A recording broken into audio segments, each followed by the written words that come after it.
Hello વિદ્યાર્થી મિત્રો, આજે આપણે 3 અંકની દસકાવાળી બાદબાકીના દાખલા ગણતા શીખીશું। સૌથી પહેલા દાખલાની રકમ જોઈએ 453 માઇનસ 228। હવે 453 છે એમાંથી કેટલા બાદ કરવાના છે? 228। તો સૌથી પહેલા ક્યાંથી બાદબાકી કરીશું? એકમના સ્થાન પરથી। એકમના સ્થાનમાં ઉપર 3 છે અને નીચે 8 છે, તો 3 માંથી 8 બાદ થતા નથી। એના માટે શું કરીશું? તો કે બાજુમાં જે સંખ્યા છે 5 એના ઉપરથી દસકો લેશું। હવે જ્યારે દસકો લેવાનો હોય ત્યારે જે સંખ્યા છે એમાંથી શું કરવાનું છે? 1 બાદ કરવાના છે। તો 5 હતા આપણી પાસે, એમાંથી 1 બાદ કરીને ઉપર કેટલા મૂકીશું? 4। અને દસકો ક્યાં મૂકવાનો છે? 3 ની ઉપર, બરાબર। હવે 3 આપણી પાસે હતા અને બાજુમાંથી આપણે 10 લીધા છે, તો ટોટલ આપણી પાસે કેટલા થયા? 13 થયા। હવે 13 માંથી આપણે 8 બાદ કરવાના છે, બરાબર। તો 13 માંથી 8 બાદ કરતા કેટલા મળશે? 5। હવે બાજુમાં જે સંખ્યા લખી છે એમાંથી બાદ કરવાના છે। 4 છે તો 4 માંથી હવે 2 બાદ થશે? હા થશે, કારણ કે ઉપર મોટી સંખ્યા છે, તો 4 માંથી 2 બાદ કરતા કેટલા મળશે? 2, બરાબર। ત્યાર પછી 4 માંથી આપણે 2 બાદ કરવાના છે, તો ટોટલ કેટલા વધે? 2 વધે। હવે આપણી પાસે સંખ્યા હતી 453, એમાંથી આપણે કેટલા બાદ કર્યા? તો કે 228। તો કેટલા વધ્યા છે આપણે?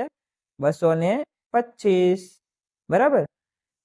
ત્યાર પછી દાખલાની રકમ જોઈએ 472 માઇનસ 180। સૌથી પહેલા ક્યાંથી આપણે બાદબાકી કરવાની છે? એકમના સ્થાન પરથી, બરાબર। તો એકમના સ્થાનમાં ઉપર 2 છે અને નીચે 0 છે, તો 2 માંથી 0 જાય તો 2, બરાબર। કારણ કે નીચે 0 છે એટલે 2 માંથી આપણે એક પણ સંખ્યા કાઢી નથી, એટલે 2 ના 2।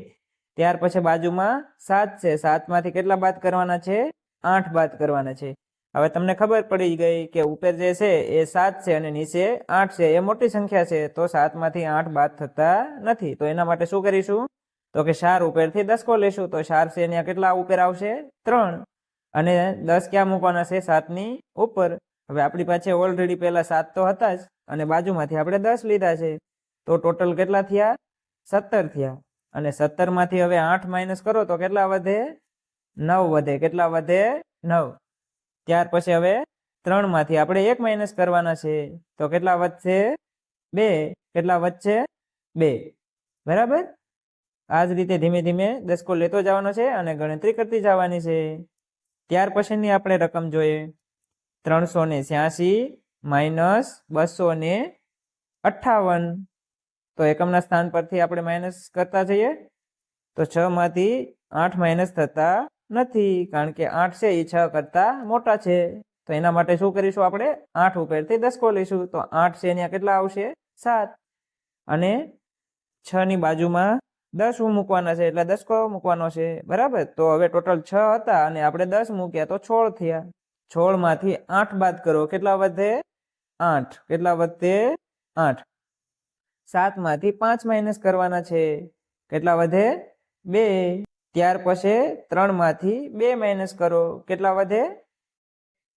તો આપણી પાસે રકમ હતી 386 માઇનસ 258, કેટલા વધ્યા આપણે? 128। ત્યાર પછી દાખલાની રકમ જોઈએ 958 માઇનસ 364। હવે આ દાખલામાં ઉપર 8 છે એકમના સ્થાનમાં અને નીચે 4 છે, તો ઉપર જે સંખ્યા છે એ મોટી છે, બરાબર, અને નીચે સંખ્યા છે એ નાની છે, એટલે 8 માંથી 4 બાદ થાય ખરા, બરાબર। એટલે શું કરીશું? 8 માંથી 4 બાદ કરીશું, તો કેટલા વધે? 4। હવે બાજુમાં 5 છે અને 5 માંથી 6 બાદ કરવાના છે, તો થશે નહીં, થાય, બરાબર। તો શું કરીશું? 9 છે એના પરથી દસકો લેશું, તો જ્યારે દસકો લેશું તો ઉપર કેટલી સંખ્યા આવશે? 8। અને 5 ની ઉપર 10, તો ટોટલ આપણી પાસે 5 હતા અને 10 ઉમેરીએ તો 15 થયા। 15 માંથી 6 માઇનસ કરો, કેટલા વધે? 9। હવે 8 માંથી 3 માઇનસ કરો, કેટલા વધે? 5। તો આપણી પાસે રકમ હતી 958 માઇનસ 386, તો આપણો જવાબ મળ્યો છે 594।